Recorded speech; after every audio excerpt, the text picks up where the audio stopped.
Welcome to our channel. చట్టం ముందు doctor అయినా, ఐఏఎస్ అయినా, ఐపీఎస్ అయినా, యాక్టర్ అయినా, అడుక్కునే వ్యక్తి అయినా అందరూ ఒకటే.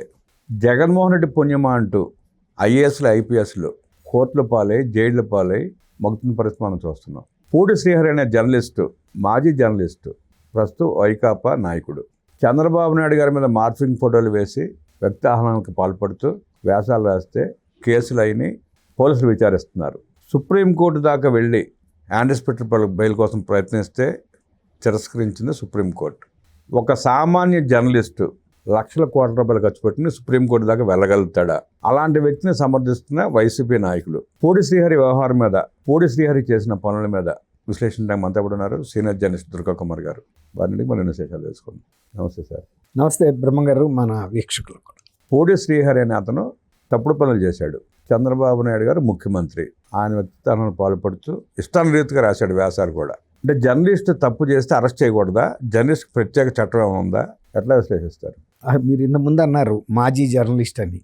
మాజీ జర్నలిస్టులు అనేది ఉండదండి. ఒకసారి జర్నలిస్టు నిజంగా కనుక నిబద్ధతతో పనిచేసినంతకాలం అతను చనిపోయే వరకు జర్నలిస్ట్గానే ఉంటుంది. నేను ఎందుకన్నానంటే అతను వైఎస్ఆర్ కాంగ్రెస్ పార్టీ ప్రధాన కార్యదర్శి పోస్టులోకి వెళ్ళాడు, అది తెలుసు. పోస్టులో వెళ్ళాడు కాబట్టి నేను మాజీ జర్నలిస్ట్. అవును, అది కరెక్టే. నేను అదే చెప్తున్నా. అప్పుడు ఆయన జర్నలిజంలోనే కొనసాగి ఉంటే ఆయన జర్నలిస్ట్గా అనొచ్చు, అరెస్ట్ చేస్తే తప్పని అనొచ్చు. లేదు, అతను కూడా చట్టబద్ధతగానే వ్యవహరిస్తే. కానీ ఆయన సిపిఆర్ఓగా పనిచేసి ఇప్పుడు పార్టీ తరపున సోషల్ మీడియాకి కన్వీనర్గా ఉండి ఒక వైఎస్ఆర్సీపీ పార్టీకి జర్నలిస్ట్ అని చెప్పుకోవటంలో అర్థం లేదు. సజ్జల రామకృష్ణారెడ్డి కూడా ఆయన చాలా సీనియర్ జర్నలిస్ట్ అని చెబుతున్నాడు. ఆ మాటకి సజ్జల రామకృష్ణారెడ్డి కూడా సీనియర్ జర్నలిస్టే. సీనియర్ జర్నలిస్ట్ అయినప్పుడు పార్టీలో పోస్టులు తీసుకోవటం ఇవన్నీ ఉండకూడదు. ఒకసారి పార్టీలో తీసుకున్న తర్వాత ఇక అదే తీర్థంతో ఉండాలి. అది కాసేపు తీర్థం, ఈ కాసేపు తీర్థం చేసుకోకూడదు. కాసేపు నేను చర్చిలోకి వెళ్ళొస్తాను, కాసేపు గుళ్ళోకి వెళ్ళొస్తాను అన్నట్టు ఉంటుంది. ఇది ఏదో ఒక వ్యాపకానికి నిబద్ధుడై ఉండాలి. రెండు పాత్రలు ఒకే వ్యక్తి పోషించజాలడు. ఇప్పుడు శ్రీహరి కూడా చేస్తుంది అదే. పోనీ శ్రీహరి వ్యాసాలు రాయొచ్చు వైఎస్ఆర్సీపీ పార్టీని సమర్థించుకుంటా, కానీ ఈ ఫోటోలుని మార్ఫింగులు చేసి ఈ వ్యక్తిత్వ హననాలు చేసే వాళ్ళని జర్నలిస్ట్ అనరు. పేటీఎం బ్యాచీలు అంటారు. వాళ్ళకి 5 రూపాయలు 10 రూపాయలు ఇస్తారు, దాని ప్రకారం చేస్తారు. మరి అంత స్థాయి కలిగిన వ్యక్తి అలాంటి నీచమైన పని ఎందుకు చేశాడో ఆ వాళ్ళే చెప్పాలి. తర్వాత ఇప్పుడు అతని అరెస్ట్ని పెద్ద వివాదం చేస్తున్నారు. తర్వాత ఒకే అంశం మీద మల్టిపుల్ కేసెస్ పెట్టకూడదని సుప్రీంకోర్టు ఇచ్చింది అని చెబుతున్నారు. మరి రకరకాల బాధితులు ఉన్నప్పుడు అదే దాని మీద ఒక పార్టీకి చెందిన నాయకుడు ఉన్నప్పుడు ఆయన అభిమానులు వేరు ప్రాంతాల్లో ఉంటారు. వాళ్ళందరూ ఒకే పోలీస్ స్టేషన్కి వచ్చి ఫిర్యాదు చేయమంటే చెప్పలేరు. కేసులు పెడతా ఉంటారు. అదే అన్నా, వాళ్ళ పలానా స్టేషన్లో మాత్రమే ఈయన పరిధి ఉంది, అక్కడే చేయమని. అక్కడికి పోలీసులు ఇతనికి నోటీసులు ఇద్దామని 41A నోటీసులు ఈయనకి అధికారికంగా ఉన్న తాడేపల్లి నివాసాల్లోనూ అతను అనకాపల్లికి చెందిన అడ్రస్ల్లోనూ కూడా ట్రై చేశారు.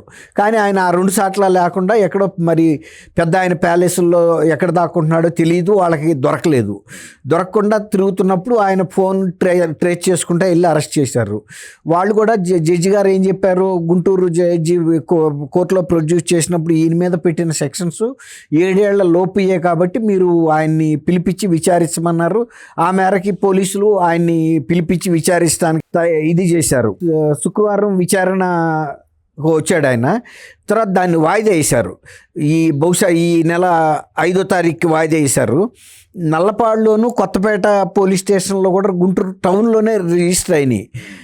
తర్వాత ఈ రెండింటిని కొట్టేయమని ఈయన హైకోర్టులో క్వాష్ పిటిషన్ వేశాడు. క్వాష్ పిటిషన్ విచారణ జరుగుతుంది. బహుశా ఇది 4వ తారీఖు, ఇదే నెల 4వ తారీఖున 5వ తారీఖు వాయిదా పడిందండి. ఆ వాయిదా పడిన తర్వాత వాయిదా టైంలో చెప్తారు ఏం జరుగుతుంది ఏంటి. మరి ఇతను చేసిన ప్రూఫ్స్ అయితే ఉన్నాయి కదా, ఇతను చేసిన మార్ఫింగ్. మరి అతన్ని జర్నలిస్ట్గా తీసుకుంటారా, సోషల్ మీడియాలో అఫెండర్గా తీసుకుంటారా? అఫెండర్గా తీసుకుంటే మరి 7 ఏళ్ల లోపు కాబట్టి అక్కడికి సహకరించమని చెప్పారు పోలీసులు. ఎప్పుడు పిలిస్తే అప్పుడు వెళ్ళమని పోలీసులు కూడా దానికే కట్టుబడ్డారు. అంతేగాని ఆయన్ని తీసుకెళ్ళి ఇప్పుడు విదేశాలకు పారిపోతున్నప్పుడైతే మౌన సాక్షులుగా ఏ పోలీస్ వ్యవస్థ చూడజాలదు. శ్రీహరే కాదు, ఆయన మాజీ జడ్జి అయినా కూడా వాళ్ళ డ్యూటీ వాళ్ళు చేయాలి. అవసరమైతే పోలీసులకి కోర్టు వారికి చెప్పుకుంటారు, అయ్యా వీరు ఎయిర్పోర్ట్కి వెళ్ళారు, ఫలానా టికెట్ కొని శ్రీలంకకి చెక్ వేయడానికి ప్రయత్నిస్తూ ఉండగా మేము అరెస్ట్ చేశాం, ఎందుకంటే ఈయన మీద అనేక పోలీస్ స్టేషన్లో ఆంధ్రప్రదేశ్లో కేసులు బుక్ అయ్యి ఉన్నాయి, మా తర్వాత ఈయన మాకు సహకరించట్లేదు, మాకు అందుబాటులో కూడా దొరకటం లేదు, ఆయన చూపించిన 2 అడ్రస్సుల్లో కూడా ఆయన ఉండట్లేదని కూడా చెప్పారు కూడా. చెప్పినప్పుడు పోలీసులు కూడా ఆయనకు కూడా క్లియర్ ఇన్స్ట్రక్షన్ ఇచ్చారు, మీరు సహకరించాల్సిన బాధ్యత ఉందని. ఆయన తరపున ఈయన పొన్నవాళ్ళు సుధాకర్ రెడ్డి గారే వాదించాడు శ్రీహరి తరపున, ఎందుకంటే వాళ్ళ పార్టీలో 2 పదవుల్లో ఉన్నారు.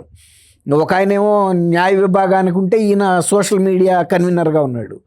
తర్వాత మెండు లక్ష్మీనారాయణ గారు పబ్లిక్ ప్రాసిక్యూటరు.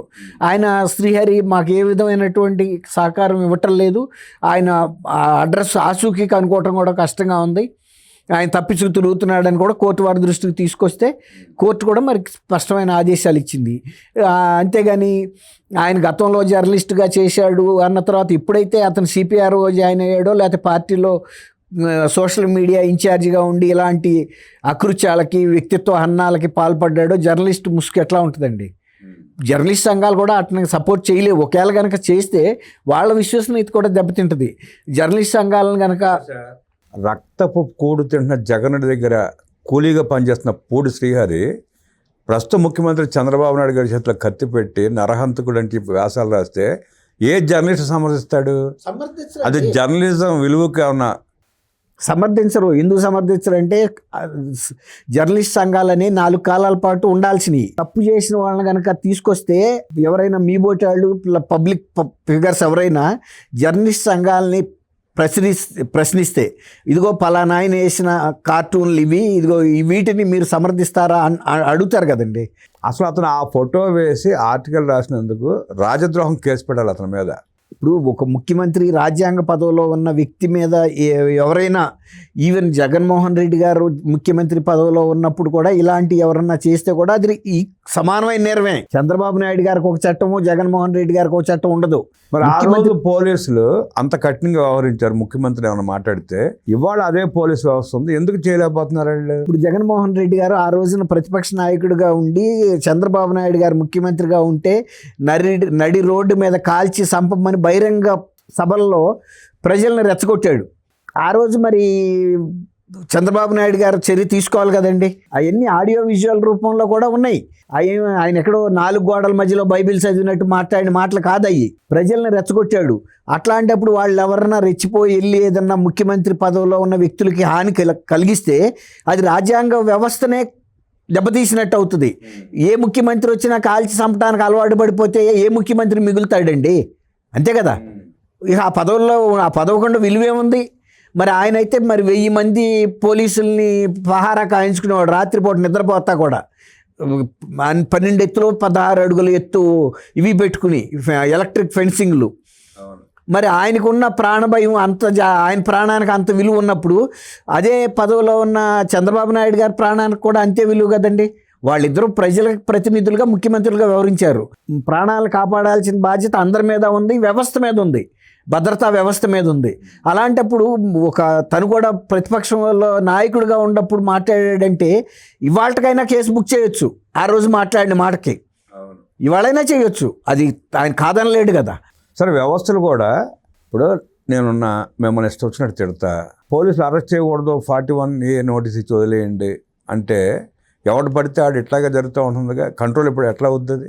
అవునండి. ఇప్పుడు 41A నోటీసులు ఇవ్వటం ద్వారా వాళ్ళకి కాఫీలు ఇచ్చి పంపడానికి కాదు కదా పోలీస్ స్టేషన్లో ఉంది. ఇప్పుడు అట్లాగే జరుగుతుందిగా. ఇప్పుడు జరుగుతుంది అదే.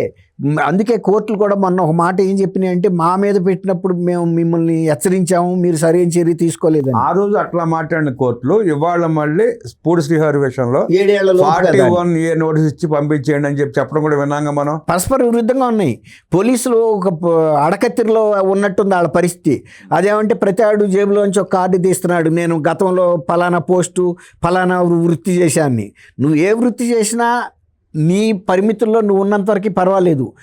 నీకు ఇతరుల వ్యక్తిత్వాన్ని హననం చేసే అధికారం నీకు లేదు.